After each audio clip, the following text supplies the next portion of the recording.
Olha, é uma bênção, um privilégio muito grande poder estar aqui. E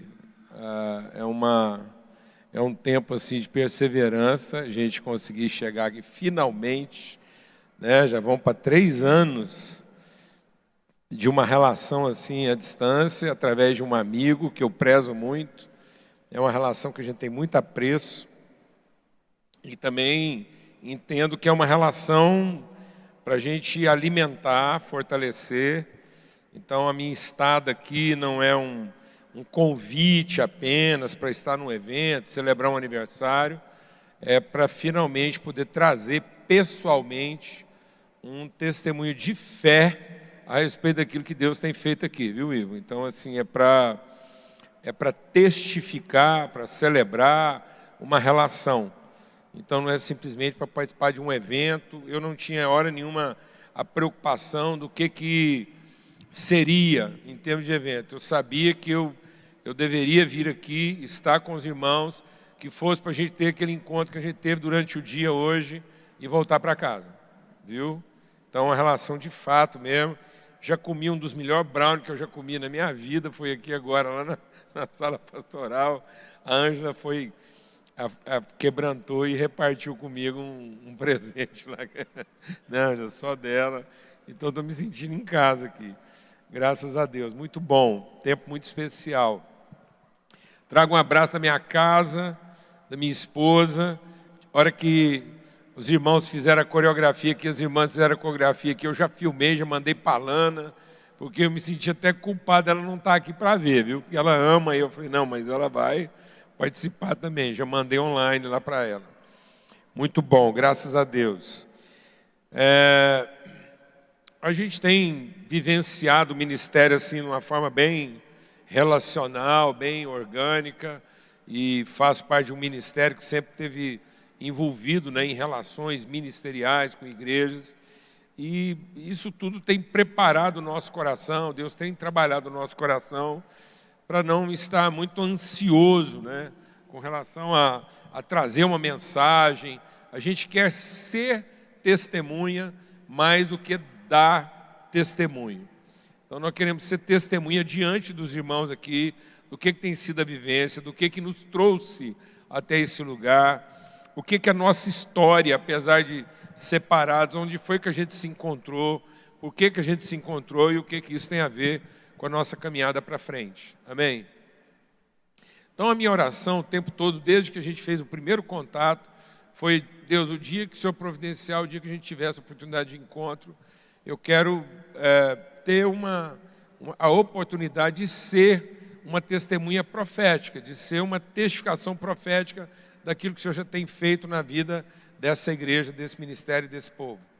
Deus tem colocado coisas muito fortes, compartilhei com o pastor Ivo e o Iveson, sobre o que Deus tem colocado no nosso coração a respeito dessa região aqui, do Nordeste, especialmente essa região, o trabalho que Deus tem colocado no nosso coração a ser feito em termos de testemunho profético. Antes de eu ler o texto que eu quero compartilhar aqui,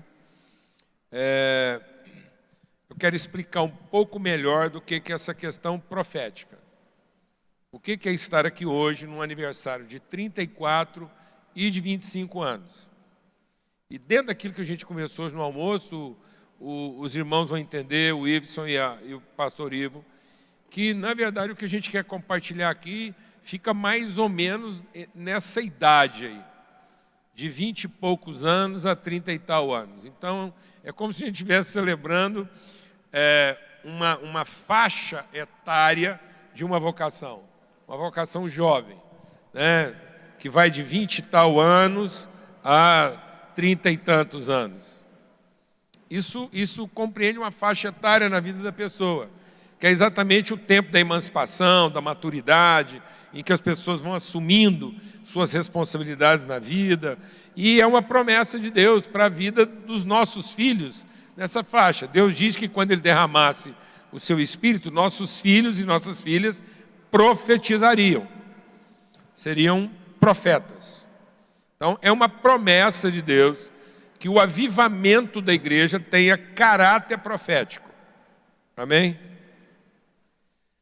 E aí eu quero insistir nisso, para a gente entender o que é. Essa mensagem eu creio que vai ficar gravada, você ouve outras vezes, mas eu quero entregar aquilo que Deus colocou no nosso coração. Por que nossos filhos e nossas filhas profetizarão? E o que quer dizer essa vocação profética associada ao avivamento, à vitalidade da igreja? Muitas vezes na história, as pessoas confundiram o profeta como alguém que fala do futuro. Então ficava a ideia de que uma profecia falava do futuro. Mas a revelação profética não fala do futuro. A revelação profética fala do eterno. Então, a profecia é para trazer no tempo uma perspectiva do eterno. Então a profecia não fala de um talvez seja, quem sabe será, que bom que fosse. A realidade profética traz um assim é.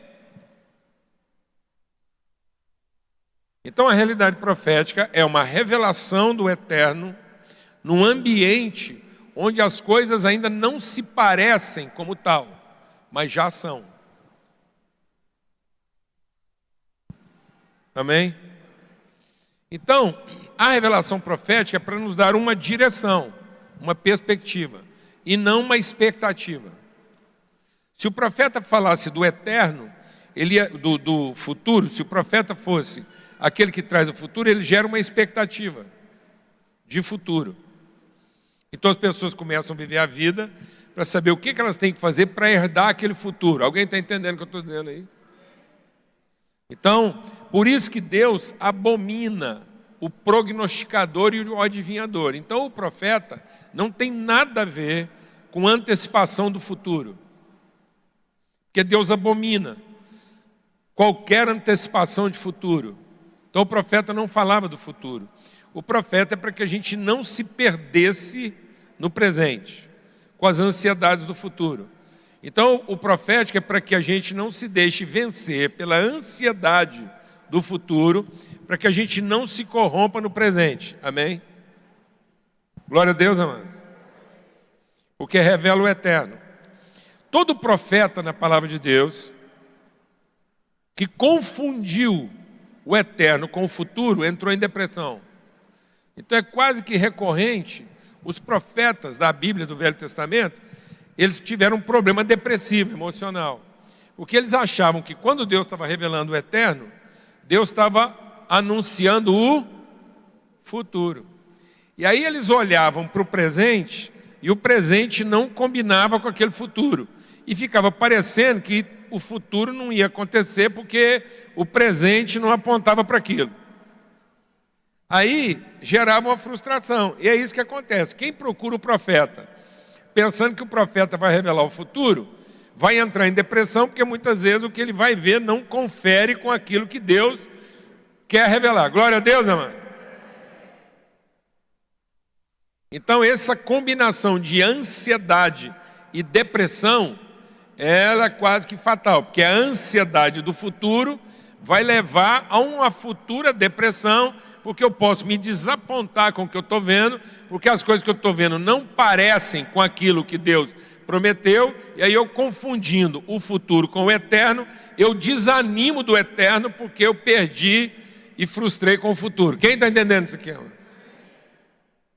Então tem muita gente frustrada porque confundiu uma profecia com uma revelação de futuro com uma constatação do eterno. Isso é interessante na faixa etária. Por isso que um profeta só era profeta até os 50 anos. A partir de 50 anos ele era ancião. Isso está na Bíblia? Tá. Porque quando os doutores da lei, presta atenção no que eu vou te contar aqui, porque às vezes você nunca prestou atenção nisso. Quando os doutores da lei foram questionar Jesus, e eles disseram assim: você não tem nem 50 anos e diz que viu Abraão, por acaso és profeta? Então, na cabeça do doutor da lei, só tinha um jeito do cara ver Abraão. Ou ele era um profeta, ou ele tinha mais de 50 anos. Por quê? Porque Abraão foi há 50 anos atrás? Não. É porque você pode ver Abraão por experiência. Suas experiências vão formando conclusões, aí você acaba chegando a uma conclusão pela sua experiência, que você poderia ter sido revelada antes se você tivesse tido uma revelação o quê? Profética. Então, ou você discerne por revelação profética, ou durante o seu tempo, experiência, se você for aprendendo, você pode ter isso por discernimento. Então, o dom profético, deixa Deus ministrar o nosso coração. O dom profético está exatamente nessa faixa aí, ó, que vai de 20 e tal até 30 e tantos, 40 e pouco. Por quê? Porque ele vai falar de uma coisa que ele não teria experiência para falar.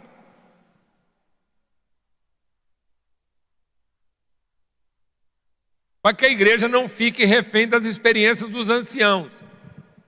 Aleluia, irmão. Mas que ela possa ter o vigor da revelação que é profética.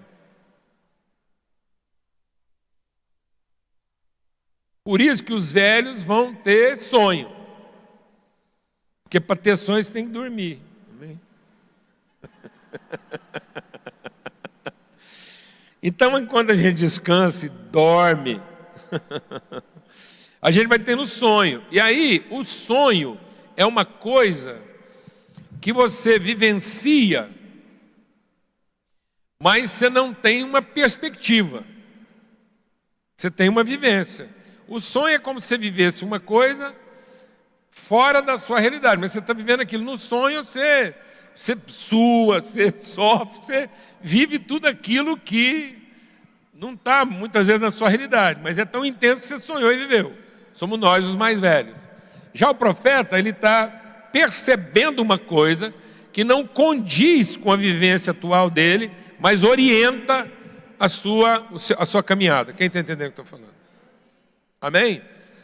Por isso que deixa Deus ministrar o nosso coração.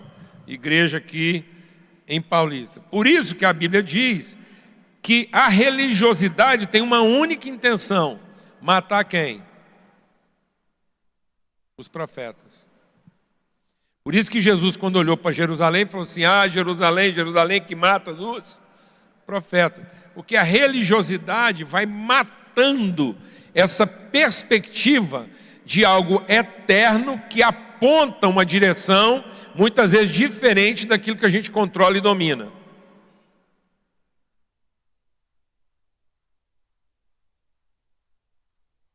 Amém, irmãos? Por isso a palavra de Deus diz que nos últimos dias, muitos profetas, jovens, iriam pelo caminho de Balaão. O que é o caminho de Balaão? O Balaão foi um profeta que nunca mentiu. Ele nunca disse uma profecia errada.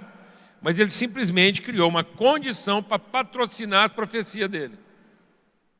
Então tem muito jovem hoje que ele não está mentindo quando ele prega, quando ele lidera na igreja. Só que ele corrompeu sua vocação profética, porque agora ele não tem liberdade profética, porque ele vendeu sua profecia a um patrocínio. Alguém está entendendo o que eu estou falando aqui? Aí ele profetiza o que as pessoas querem ouvir, e não aquilo que de fato Deus revelou. Concluindo essa questão da revelação profética, o Davi, quando foi falar para o povo sobre o templo, ele diz assim: Deus me deu a visão do templo, e eu tenho a responsabilidade de dedicar a construção do templo. Mas não sou eu que vou construir.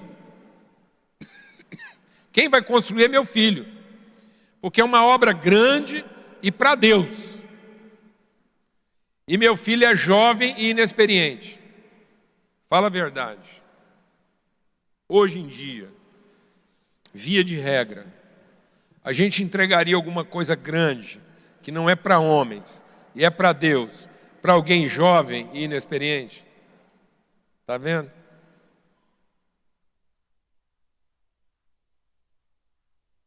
Porque não é por causa da capacidade e nem da competência.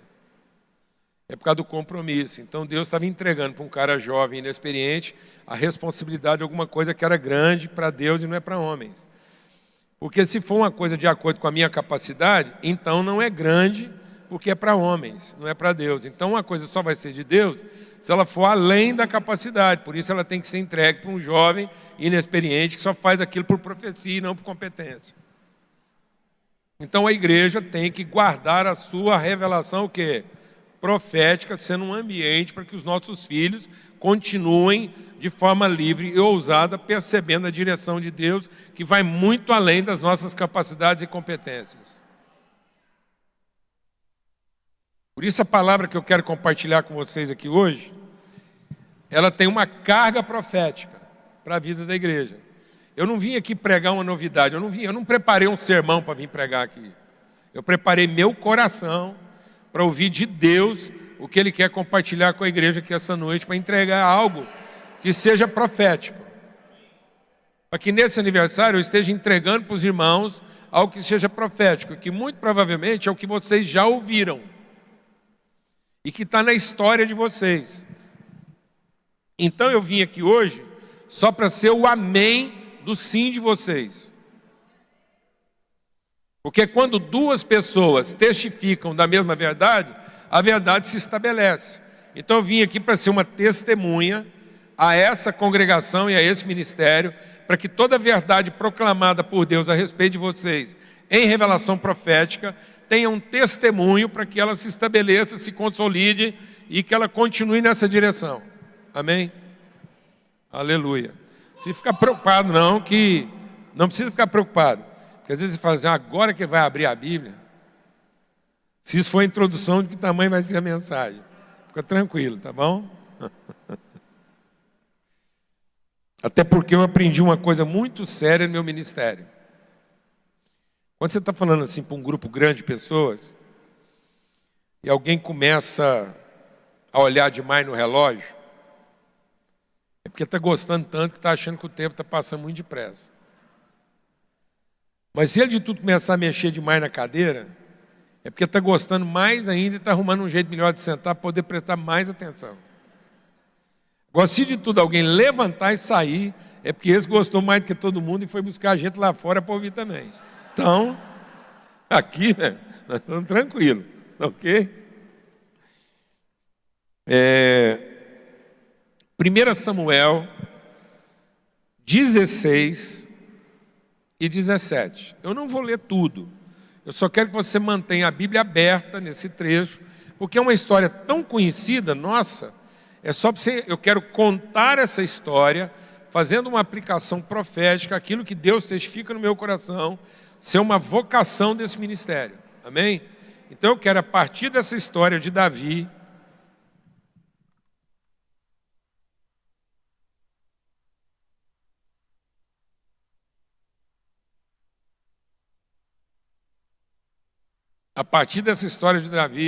trazer um testemunho profético daquilo que, desde que a gente teve o primeiro contato, e principalmente nas horas que eu tenho passado aqui, o caminho que eu percorri desde o aeroporto até chegar aqui nesse lugar, eu venho em oração falando, Deus, ministra o nosso coração para aquilo que é o propósito do Senhor, o testemunho do Senhor, para que eu seja um fiel testemunho daquilo que é a vocação do Senhor.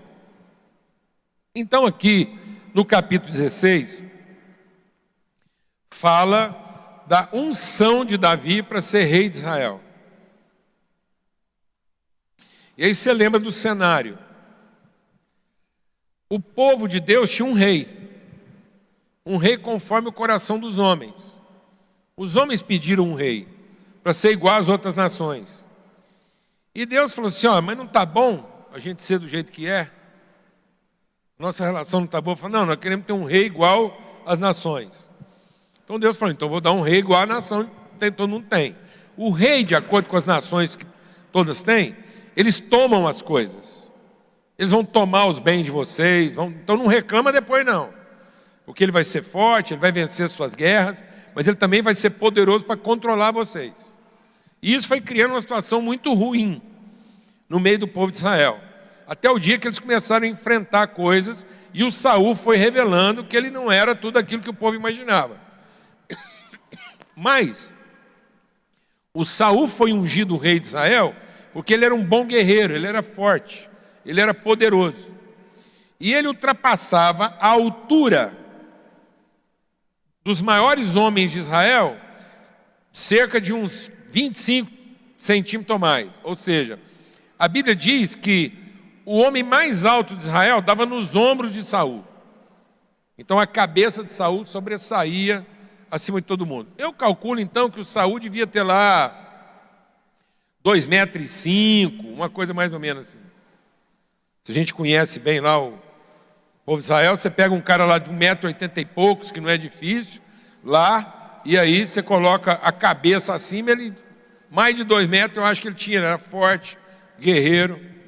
E Deus falou, mas não é isso. Então Deus mandou ir lá na casa do Jessé. E quando Samuel foi na casa do Jessé, os filhos do Jessé, que eram maiores, mais fortes, estavam vestidos e paramentados para serem ungidos. Porque o Samuel falou, estou indo aí e vou ungir o novo rei de Israel. Amém? Todo mundo está acompanhando. Chegou lá, deixa Deus ministrar o nosso coração aqui. O próprio Samuel ia entrando nessa roubada, porque falou, bom, os filhos de Jessé estão aqui, eu tenho aqui agora que escolher um, ungir e está resolvido. Então você vê que o próprio profeta está corrompido pelo quê? Pela aparência. Ele está pensando mais em futuro do que em eterno. Então o profeta é para a revelação do que Deus já estabeleceu, e não a satisfação da expectativa do que nós gostaríamos que fosse. Vou repetir, o profético é para trazer a revelação do que Deus já estabeleceu, e não a satisfação da expectativa daquilo que a gente gostaria que fosse. Então a igreja não é para satisfazer a expectativa do que eu gostaria que ela fosse. A igreja é para a gente ter ambiente espiritual para que a vontade de Deus se revele. Vou repetir, a igreja não tem que ficar escravizada à minha expectativa dela se tornar aquilo que eu gostaria que ela fosse. Porque vai me frustrar. Em algum momento da história ela vai frustrar. A igreja é um ambiente seguro para que a vontade eterna de Deus se revele. Glória a Deus, amados. Em nome de Jesus. Então eu não posso escravizar a igreja às minhas expectativas, mas eu tenho que submeter a minha vida à perspectiva que Deus revela através da comunhão da igreja. Então, estava todo mundo lá pronto. E aí o Samuel fala, deve ser o Eliabe. E aí Deus diz para Samuel, Samuel, não olhe para a aparência, nem para a altura da sua estatura, porque eu tenho rejeitado. Porque o Senhor não vê como o homem vê, pois o homem vê o que está diante dos olhos, porém o Senhor olha para o coração. Nós temos que tomar muito cuidado para a gente não avaliar as coisas por aquilo que a gente está vendo. E não ser tentado a criar modelos a partir do que a gente está vendo. Mas para que a gente possa ser um modelo conforme o que Deus quer revelar. Glória a Deus, amados. Então você percebe que o povo de Deus já estava lentamente pensando em copiar um modelo. Eles iam cometer o mesmo erro pela segunda vez. Quem está entendendo isso aqui?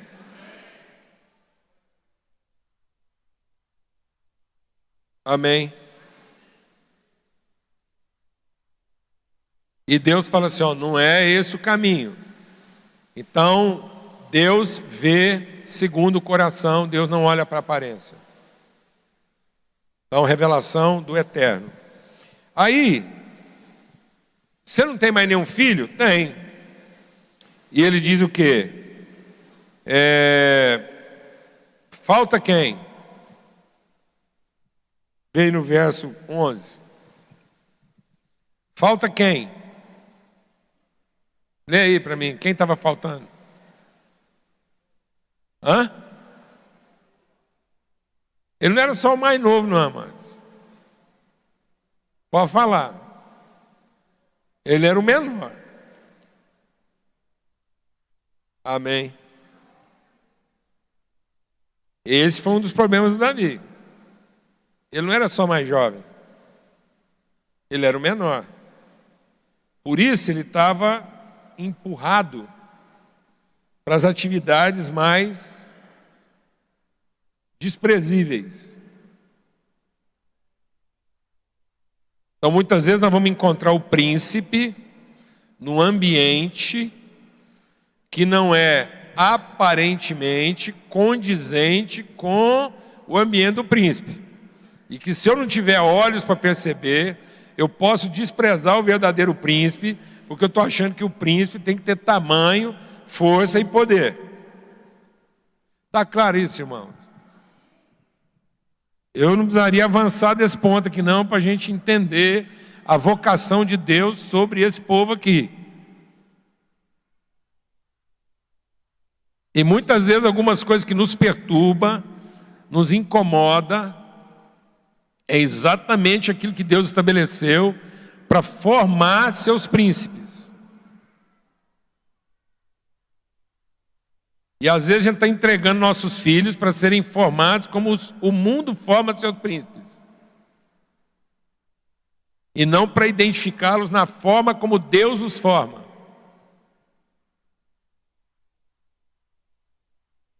E às vezes nós estamos entregando os nossos filhos para que eles tenham a força e o poder do mundo e não para que eles trabalhem conforme a autoridade que Deus já deu para eles.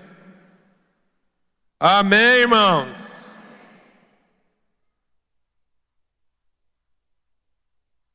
E aí, Deus falou assim, então manda chamar. E eis que ele estava lá cuidando das ovelhas, mandaram chamar e o Samuel falou assim, a gente não completa esse negócio aqui hoje até que ele chegue. Beleza. E aí diz que, diga comigo, o Espírito do Senhor se apoderou de Davi. Essa é a revelação profética. É Deus revelando aquilo que está no propósito eterno e não aquilo que satisfaz nossas expectativas de futuro. A igreja não pode continuar refém da sua expectativa de futuro. A igreja só tem autoridade quando ela representa as perspectivas de eterno. Então nós não podemos anular nossas perspectivas de eterno, trazendo uma direção de autoridade, conforme o que Deus já estabeleceu na eternidade, por conta da nossa expectativa e da nossa ansiedade de futuro, porque senão nós vamos desprezar as condições que Deus estabeleceu e as pessoas que de fato Ele levantou para liderar os processos. Procurando onde a gente não devia procurar e desprezando onde a gente podia achar. Aleluia, meus irmãos. Isso tem tudo a ver com o Brasil e tem tudo a ver com essa congregação aqui. Aí nós vamos passar para o capítulo 17. E aí vem lá a luta do Davi com o Golias. Antes da gente chegar lá no enfrentamento, Davi já está ungido, amém? Ele já foi ungido. Deus revelou sua vontade eterna. Mas ele ainda está no exercício ainda do seu principado, mas ele já é o cara. E aí a Bíblia diz o seguinte, de novo, quem foi para a guerra? Os fortes. Quem ficou lá fazendo o serviço ordinário? O Davi, o menor, o mais novo. Se o povo tivesse prestado atenção, Davi tinha sido mandado e os outros é que tinham ficado. Mas, vamos aprender com Deus. Aí o Davi, Deus está lá, os 3 filhos mais velhos de Jessé foram com Saul para a guerra. É importante esse detalhe. Seguiram a Saul. A ideia de Saul, a avaliação de Saul, a mente de Saul. E a mente de Saul é escolher quem? Os mais poderosos, os que têm aparência, os que têm poder. E foram. E aí, todo mundo foi. Davi era de novo o quê? O menor. E os 3 maiores seguiram a Saul. De novo, a Bíblia quer dizer o seguinte, ó, muitas vezes nós vamos deixar o príncipe que Deus escolheu para trás, porque nós estamos avaliando segundo a nossa aparência. E às vezes nós estamos fazendo isso em casa, mano. Nós estamos matando o profeta em nome da nossa ansiedade futuro. Nós estamos preparando mal nossos filhos para a guerra.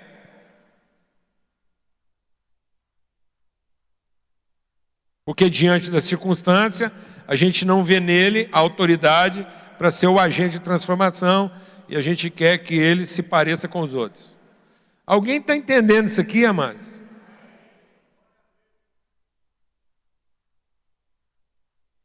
E aí, chegava lá todo dia um filisteu,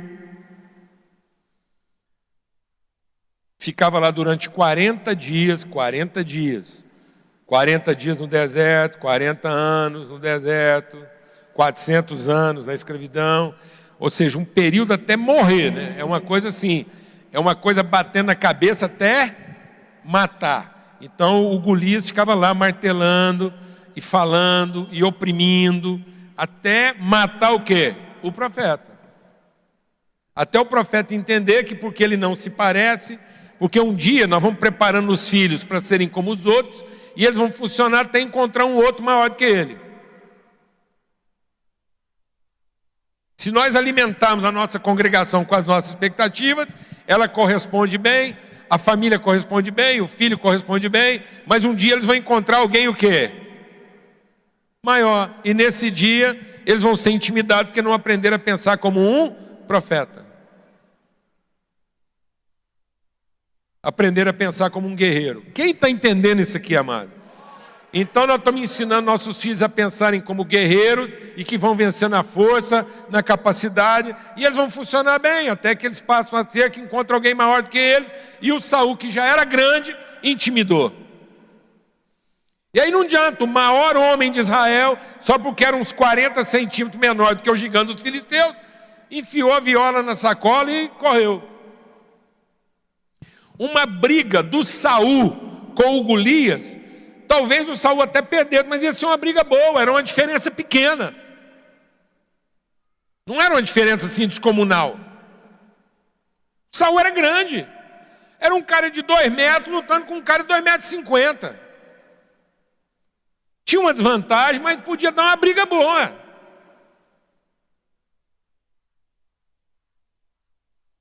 Está me entendendo isso, amados?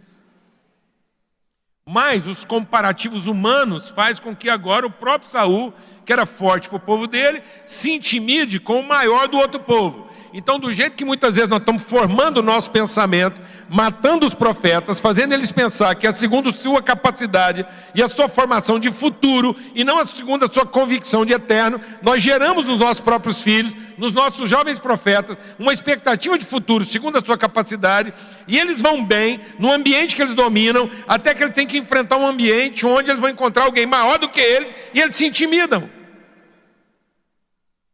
Porque não foram trabalhados na sua vocação profética, mas foram trabalhados na sua competência humana. Não interessa se isso é igreja, se é profissão, se é o que for. Todo jovem cristão, filho e filha de Deus, ele é um profeta, independente se ele está ministrando na igreja, onde ele estiver. Qualquer que seja a função dele, ele pode estar lá numa cadeia, como José, injustamente, ele é o profeta. É ele que vai mudar a vida da nação. Porque a revelação está sobre ele. Foi vendido como escravo, mas nunca perdeu a sua noção profética, porque um dia Deus falou para ele, falou, você é o menor e os maiores se dobrarão para seguir sua orientação. E o José nunca duvidou disso. E ele não tinha que provar isso, ele só tinha que não duvidar. Dúvida, ele podia ter todas, mas ele não podia o quê? Duvidar. E ele nunca duvidou. E Deus levantou o prisioneiro para mudar a história da maior nação da história, o Egito, enfrentando os seus maiores. Porque ele tinha uma revelação o quê? Profética. Ele ia trabalhar de acordo com o eterno e não de acordo com as circunstâncias. Ele não podia olhar para o aparente. Então foi isso que aconteceu. E aí o Davi foi chamado pelo pai dele para ir levar marmita para os irmãos. Vamos entender uma coisa aqui. Eu vou falar uma coisa aqui e os irmãos entendam isso com profundo respeito, porque eu estou falando isso com o mais profundo respeito. Eu não estou usando uma comparação, assim indigna. Pelo contrário, é para os irmãos entenderem. Nesse momento, o cara que vai libertar Israel do seu inimigo mais poderoso em termos de força e capacidade é um entregador de aplicativo.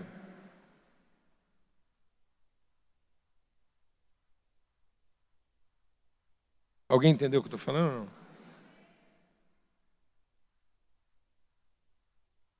Diante das circunstâncias, o Jessé chamou o Davi. Falou: Davi, para lutar você não presta não, mas para entregar marmita você presta. Então é o seguinte, eu vou te entregar umas marmitas que você leva lá no campo de batalha.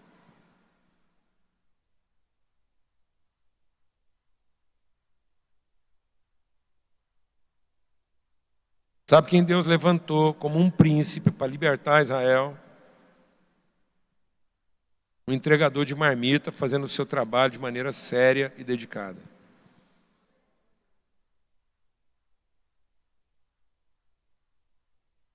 Ele foi lá só para entregar a marmita. Sabe o que Deus me mostrou no caminho do aeroporto, desde a hora que eu cheguei até eu chegar nesse lugar aqui? Trabalhadores.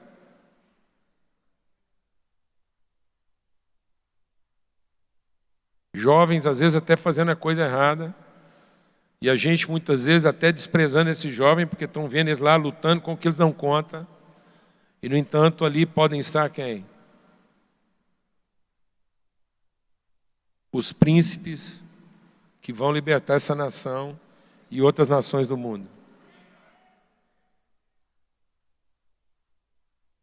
Porque apesar de não ter tamanho, não ter aparente competência, não estar enquadrado naquilo que a gente estão lá, compromissados em fazer bem, engajados em, quem sabe, com todas as suas forças, salvar sua família. Então a igreja precisa ter outros olhos para esses jovens. E honrá-los e respeitá-los na sua vocação profética. E não naquilo que eles estão fazendo nesse momento só porque são menores. Glória a Deus, irmãos. Aleluia.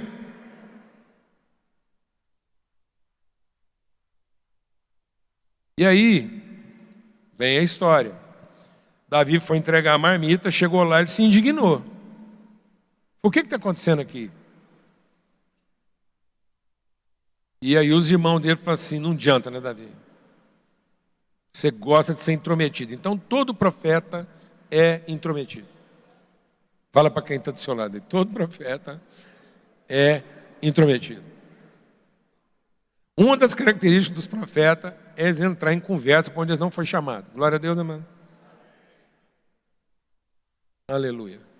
Então você já começa a conhecer um profeta quando ele é intrometido. E ele quer se meter em coisas nas quais ele não tem a mínima competência. Mas ele tem uma indignação profética. Como é que pode um negócio desse aqui, ué?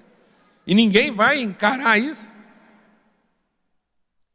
Aí os irmãos dele falaram: eu vou agora contar a história, o texto está aí, você não sai do texto não, para a gente ganhar tempo aí.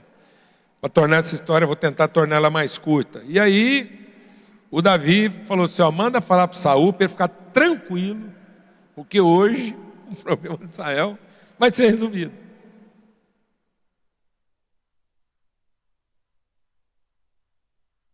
Então, um dos primeiros sinais de uma vocação profética: responsabilidade. Nós não podemos continuar montando uma estrutura onde os nossos jovens estão sendo subjugados pela competência e não identificados pela responsabilidade.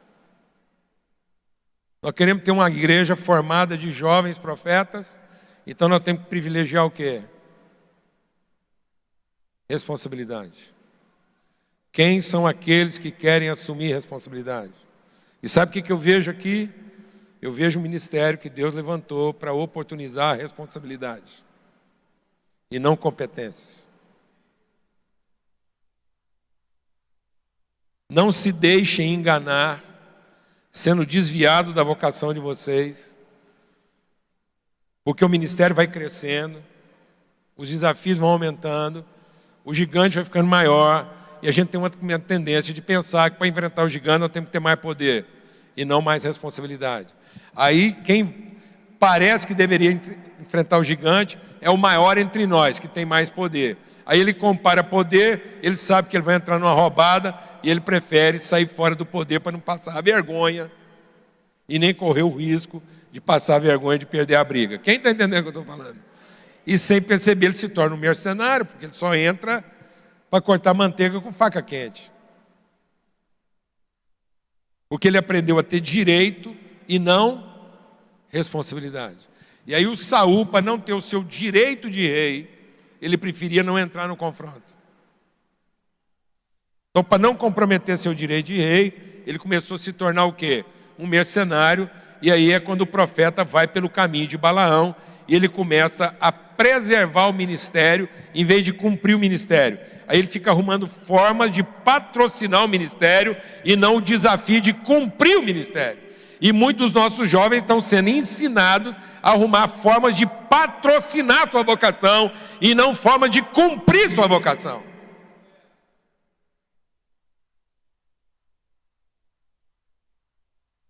E aí eles deixam a responsabilidade para assumir o direito. Então muitos profetas estão sendo mortos hoje nas nossas ruas aqui, porque eles estão lutando pelo direito, sendo que alguém deveria ir lá e ajudar ele a lutar pela responsabilidade. Ele ser honrado na sua responsabilidade e não venerado no seu direito. Porque quando ele finalmente alcançar o direito, ele já perdeu a sua vocação o quê? Profética. Ele já não faz mais como quem tem responsabilidade, mas ele começa a fazer agora como quem tem interesse. Precisamos honrar essa juventude aparentemente menor, não qualificada e não capaz, que ainda tem sinais de quê? Responsabilidade.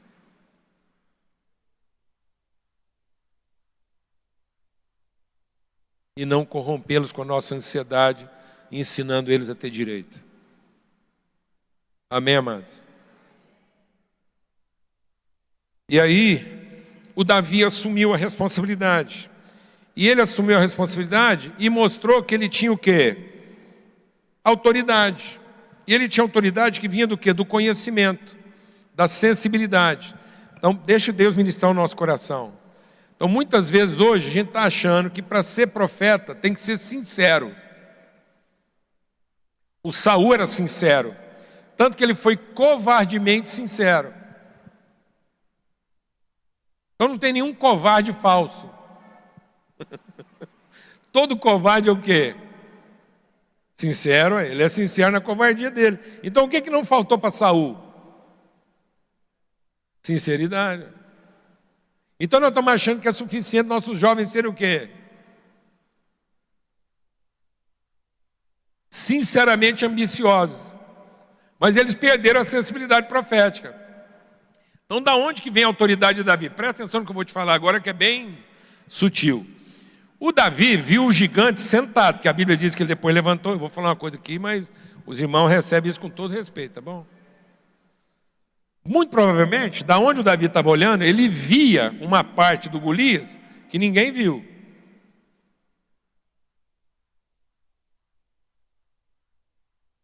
E todo mundo, de tanto escutar o Golias, sabia tudo do Golias, menos o que interessava. Então todo mundo sabia tudo aquilo que definia o poder de Golias. Quanto que pesava a lança dele, quanto que pesava a ponta da lança, quanto que media o escudo, quanto pesava o capacete, quantos quilos era a armadura, quantos centímetros e milímetros media o Golias. Então tem gente que faz esse mapeamento espiritual, sabe tudo dos capeta. Que tamanho que é o capeta, quantos quilos ele pesa, quantos nomes ele tem, e que espada que ele usa, que arma ele tem. O Davi não estava interessado nisso não, mano. O Davi quer saber quanto que mede o Golias? Qual o tamanho da espada dele? Você vai vir com lança, com espada, com escudo? O Davi não olhou. E o povo falou, não, há uma descrição detalhada do Golias. E o Davi não olhou nada disso, não, nem prestou atenção no relatório. Nós não podemos continuar formando pessoas na sua competência, baseado na sua sinceridade de entender. Então tem muita gente que quer sinceramente entender e não verdadeiramente conhecer. E o Davi, mesmo não tendo toda a sinceridade do entendimento, ele tinha a autoridade do conhecimento. Ele falou assim, esse cara é incircunciso.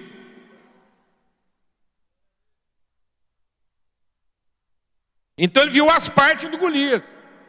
Ele falou, esse cara pode ter o tamanho que for, a lança dele pode ser do tamanho que for, pode pesar o quilo que for, o escudo dele pode ser o que for, mas é o seguinte, da onde eu estou vendo aqui, esse cara é órfão, ele não tem pai, ele não tem alguém que ensinou para ele a verdade. Então ele pode ter todo o poder, mas ele não tem autoridade. Eu posso ter nenhum poder, mas eu tenho toda a autoridade. Porque quem tem que ter poder é escravo, filho tem que ter autoridade. Então nós não podemos pegar os nossos profetas jovens que foram levantados em autoridade e fazer eles começarem a pensar que o que vai fazer eles vencer o futuro é o poder, a lança que eles vão usar, o escudo que eles vão usar, o capacete que eles vão vestir, ou quantos centímetros eles vão ter. Se eles não têm uma relação de família, se eles não têm pertencimento, se eles não têm testemunho de uma relação, eles não têm autoridade alguma. Profeta tem que ter autoridade. Sabe o que a Bíblia diz? Presta atenção no que eu vou te falar. É a Bíblia que está dizendo isso. O Elias fez um evento. O Elias fez o culto que todo pastor gostaria de fazer. Desceu o fogo do céu, matou os profetas, tudo de Baal. Fez uma faxina. Uma manifestação de poder como a humanidade nunca viu. E sabe qual foi a consequência seguinte desse culto do fogo que o Elias fez, matando toda a resistência? Numa manifestação de poder, o Elias entrou em depressão, pediu para morrer. Cultos do poder, manifestação de poder, acabar com tudo quanto é inimigo, não vão revelar o propósito de Deus, não vão vencer os gigantes desse mundo. O Elias caiu em depressão, sem ninguém pôr a mão nele.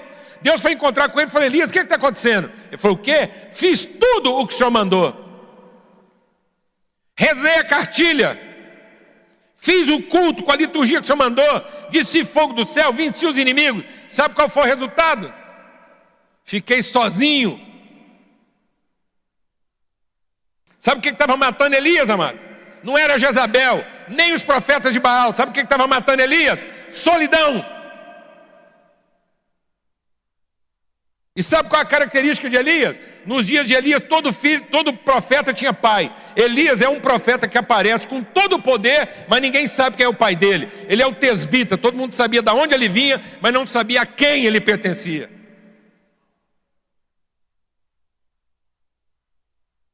E sabe como é que Deus tirou Elias desse lugar? Deu um filho para ele. Porque empregado ele já tinha. Então a solidão de Elias não era uma solidão de não ter ninguém para trabalhar com ele. Era a solidão de que eu não tenho ninguém para se relacionar com ele.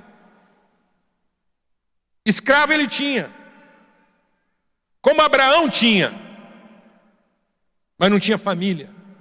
E Deus faz o homem solitário viver em família.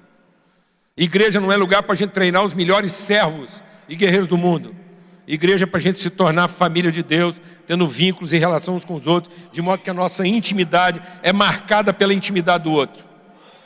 E se alguém olhar no meu lugar mais íntimo, vai ver que alguém fez uma aliança comigo lá, no profundo da minha intimidade. Quando Jesus foi pregado na cruz, a Bíblia diz que ele foi pregado nu. Mas nós não tivemos a coragem de fazer uma imagem de Cristo nu na cruz. A gente foi lá e pôs uma fralda nele. Nós colocamos um pano em Jesus no único lugar que nós não podíamos ter colocado. Era preferível ter posto pano em tudo, mas não cobrir a genitália de Jesus.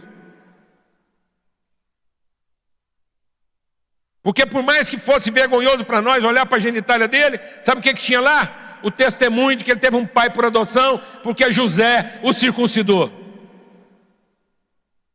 E Jesus não tinha autoridade porque ele era filho de Maria. Como filho de Maria, ele era o homem. Mas ele é rei de Israel, leão de Judá, porque ele é filho de José. Porque é José que é herdeiro de Salomão, e não Maria. Jesus tem autoridade como rei porque um homem o adotou como filho. E o circuncidou na sua intimidade, como Davi. E Davi falou assim: é esse incircunciso filisteu? Sabe o que Davi fez? Adotou Elias. E falou assim: hoje você morre, mas você não morre pagão, porque eu vou te ensinar a conhecer Deus. Aí Davi fez o Golias conhecer Deus e morreu. Acabou, matou o Golias. Mas ele não morreu sem o quê? Sem alguém apresentar Deus para ele. Glória a Deus, amados. Responsabilidade como quem tem autoridade, como quem tem conhecimento, como quem sabe de onde vem nossa autoridade. E ela não é do poder. Aí você veja, Deus deu um filho para Elias, Eliseu. Deu um filho para Eliseu, Jeú. Jeú matou Jezabel sem nem pôr a mão nela.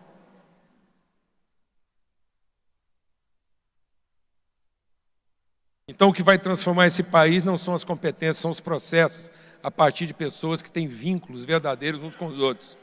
É uma família, onde os filhos têm autoridade, são ungidos como profeta, apesar de parecerem menores.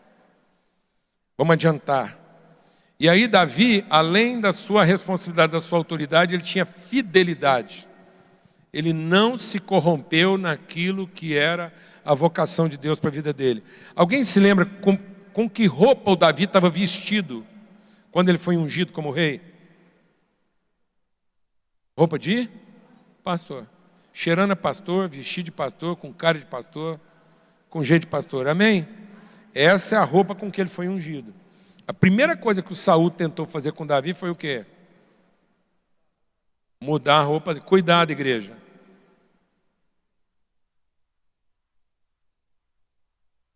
Porque às vezes nós estamos matando nossos profetas simplesmente mudando a roupa deles. Porque não sabemos reconhecer sua autoridade na roupa com que eles foram ungidos. E aí nós estamos querendo que eles façam aquilo que Deus quer que eles façam, mas vestido à maneira como nós queremos que eles se vistam.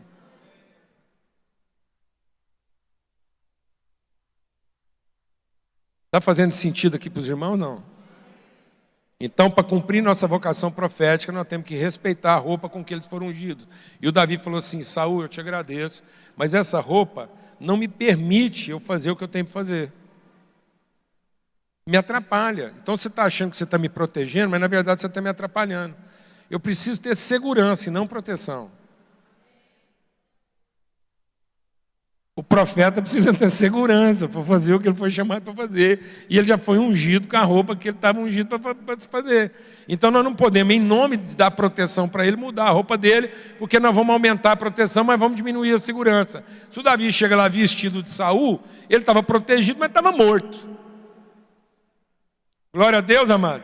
Então a igreja é um ambiente para que o profeta, vestido com a roupa com que ele foi ungido, tenha segurança para assumir a responsabilidade que ele tem que assumir com a autoridade que Deus já deu para ele. Glória a Deus. E não para a gente ficar mudando a roupa das pessoas. Aleluia.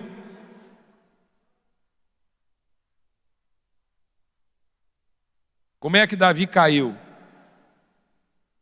Tem muita gente que acha que Davi caiu por causa de sexo. Não foi. Davi estava lá, vestido como rei. Davi estava como? Como rei. Foi vestido de rei que ele caiu. Porque como rei ele tinha direito de pegar a mulher que ele quisesse. Então ele saiu do seu lugar de responsabilidade, de autoridade, de sensibilidade, e foi para o seu lugar de quê? De poder. Finalmente o Davi vestiu uma roupa que não era a dele. E achou bom aquilo. E começou a agir com o poder que a roupa dava. O Natan veio conversar com ele, falou de mulher? Não, nem de mulher o Natan falou. O Natan veio conversar com o Davi e contou para ele uma história de quê? De pastor. Bastou o Natan pôr uma roupa de pastor no Davi, ele arrependeu. Foi só o cara mudar de roupa, ele voltou a si. Glória a Deus, amado. Aleluia. Então tem muita gente que não está conseguindo cumprir o ministério profético, ficou louco, está aí pegando todo mundo, fazendo o que quer e o que acha que tem direito, só porque ele vestiu a roupa errada. Então nós só temos que voltar ele para a roupa que ele foi ungido. Glória a Deus. Para ele entender que ele não vai vencer com a espada, ele não vai vencer com os recursos que o mundo pode dar para ele, não. Às vezes ele vai vencer o gigante dele na pedrada mesmo.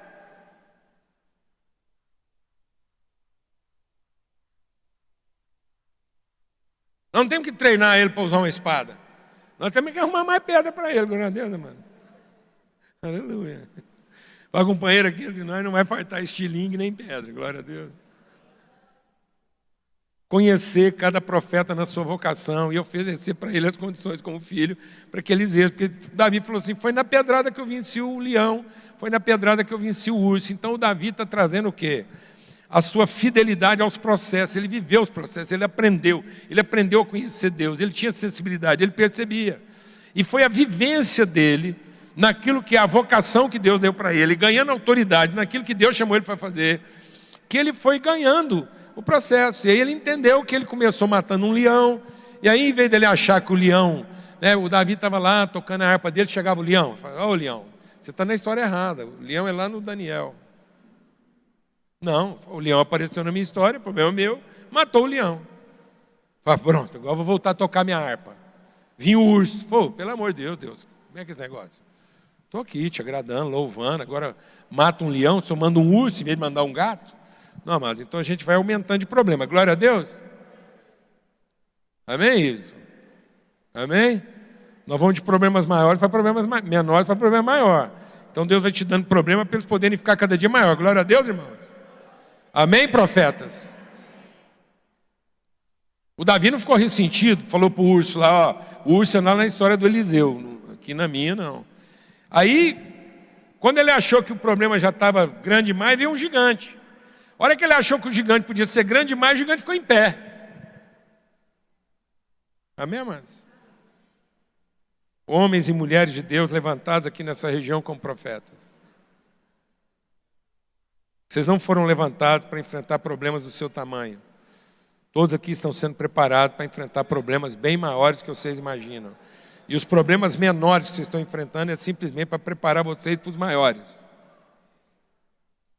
E vocês vão enfrentar problemas que aparentemente não tem nada a ver com vocês. Glória a Deus. Mas enfrenta bem aqueles que parecem ser seu problema, porque vocês têm autoridade para enfrentar os problemas que não são os seus. Amém. E por último, ousadia. Ele não esperou o gigante sentado viesse bater na sua porta. Ele se levantou e correu para cima dele.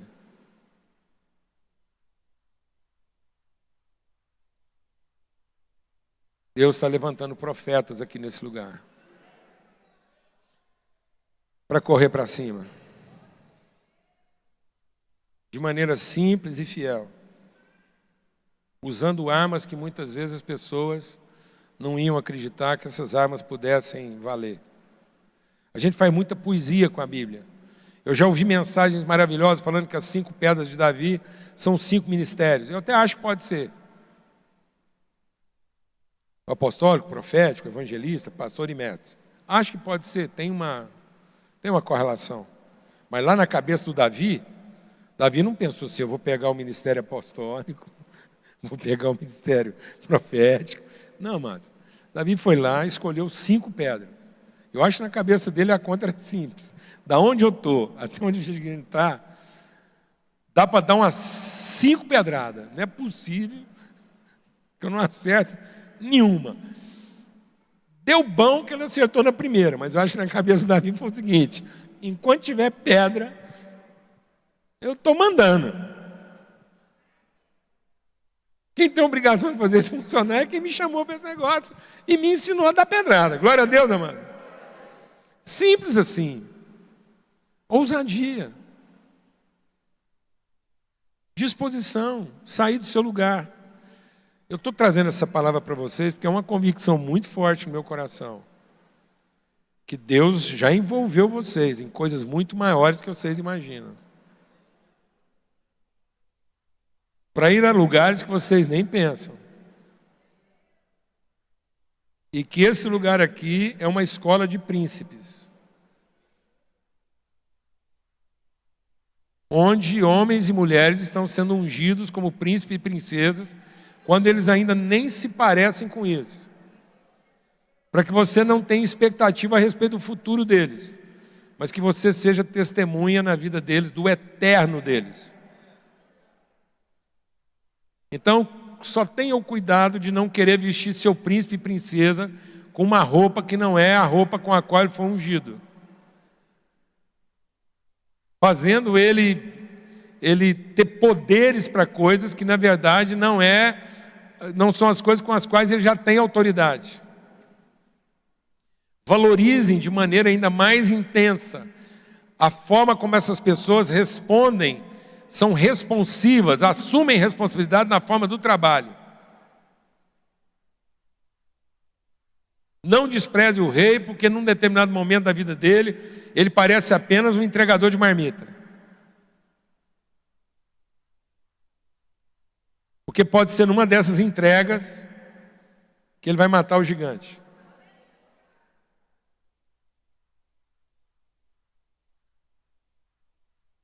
Amém, amados? Glória a Deus. Responsabilidade. Autoridade. Simplicidade, fidelidade, simplicidade, ser fiel, ser simples no entendimento daquilo que é o chamado e o dom de Deus na vida. E ousadia.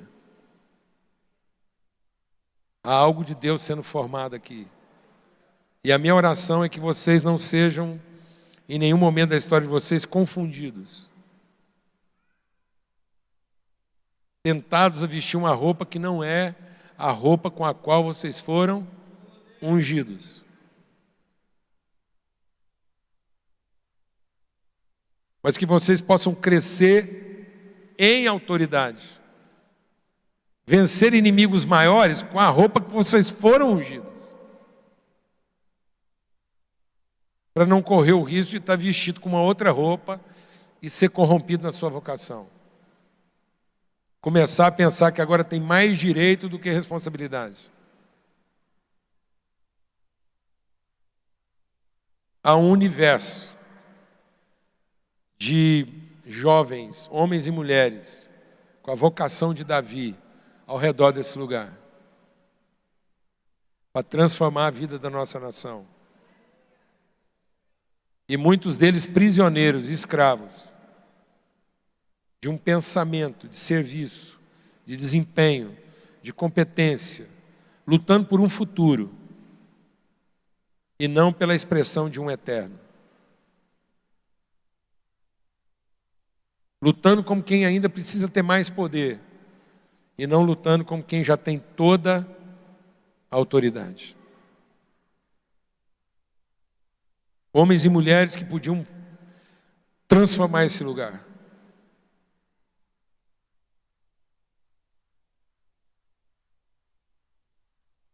Entender que nós não estamos num lugar de pobreza, de desafio, nem dificuldade. Nós estamos num lugar onde há muitas ovelhas. E o que faltam são trabalhadores. E às vezes esses trabalhadores não têm a consciência de que são os trabalhadores. Porque estão lutando como se fossem ainda ovelhas que precisam ser salvas. E que não tem pastor. Glória a Deus, amados. Deus levantou um pastor de ovelhas. Fazendo um trabalho assim. Ele foi fazer aquilo porque não havia nada mais nobre para ele fazer. E foi de lá que Deus levantou aquele que seria o rei segundo o seu coração. Há uma latência de transformação nesse lugar. E eu tinha certeza que era isso que eu ia encontrar aqui. Por isso eu nunca quis vir aqui por vir, nem para participar de um evento. Mas eu falei, no momento certo, Deus vai me trazer para ser uma testemunha na vida de vocês. Principalmente na vida dos jovens. Glória a Deus. Eu queria que você se colocasse diante de Deus agora. Na forma como você quiser, de pé, ajoelhado, sentado, fica à vontade. Mas você pedisse de Deus revelação aqui essa noite. Lá na sua casa. Em como você está tratando os profetas que Deus tem lá na sua casa. Na sua própria vida. Como é que você está vendo a sua vida? Quem tem aqui 20 anos, 18 anos, 30 anos. Como é que você está olhando para a sua vida? Você está olhando para a sua vida como quem ainda não tem a roupa que precisava ter para vencer? Ou como quem já tem a unção e a autoridade para vencer? O que você está procurando? Um recurso ou uma certeza? Deus te trouxe aqui essa noite para você ter uma certeza. Antes que você tenha o recurso. Para você entender que a sua vocação é uma vocação de eternidade, não de futuro. Olha para os seus filhos, como quem não duvida. Não faça como Jessé.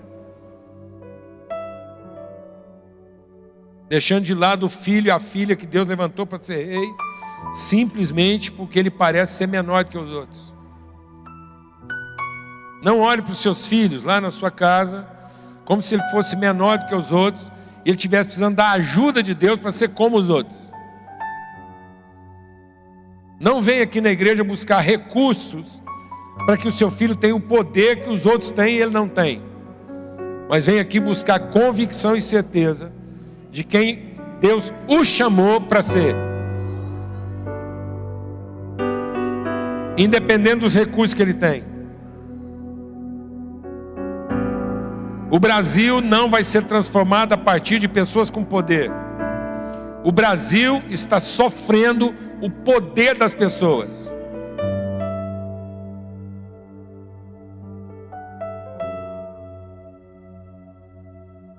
Os nossos governantes, de modo geral, todos, têm estudo, têm escola, se não tinha, passaram a ter, tem dinheiro, tem recurso, tem oportunidade, tem roupa, tem tamanho, tem espada, tem escudo, tem capacete, tem carruagem,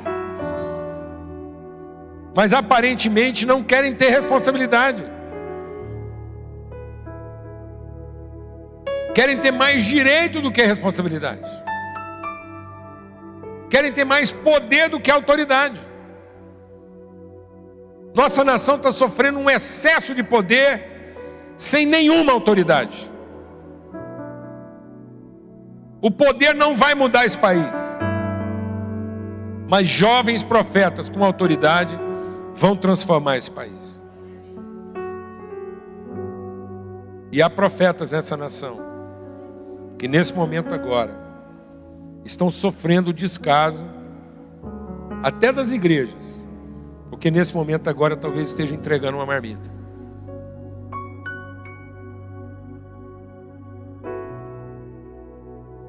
Alguém está entendendo o que eu estou falando aqui ou não, amados?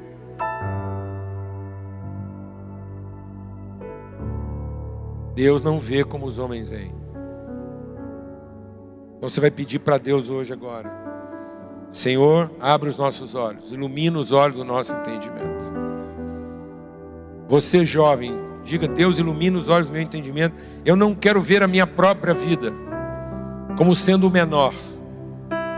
Eu não quero olhar para a minha vida como se o estilingue que eu carrego não fosse suficiente para derrubar um gigante.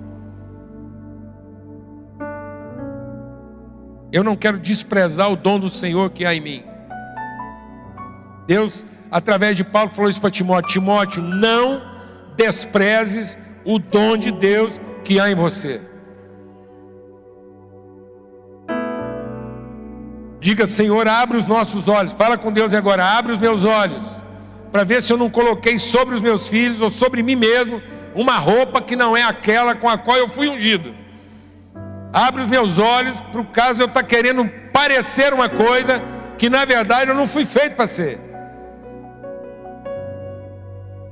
Abre os meus olhos para eu saber se a roupa que eu estou vestindo é a roupa com que eu fui ungido ou é uma fantasia de alguém que um dia eu vi e gostei. Se eu estou vestido de mim ou estou fantasiado de alguém. Fala com Deus aí agora. Eu vim aqui para me submeter. Ivo, eu vim aqui para me submeter à autoridade de Deus na vocação de vocês. Me submeter à autoridade do ministério da vocação de vocês.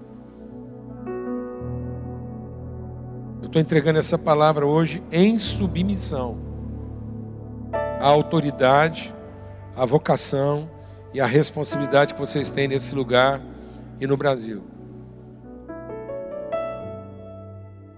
Iveson, eu estou aqui em submissão à sua autoridade. Quero me submeter a isso. Em nome de Cristo Jesus. Senhor Deus de graça e misericórdia, remove as escamas dos nossos olhos, derruba as fortalezas do nosso entendimento.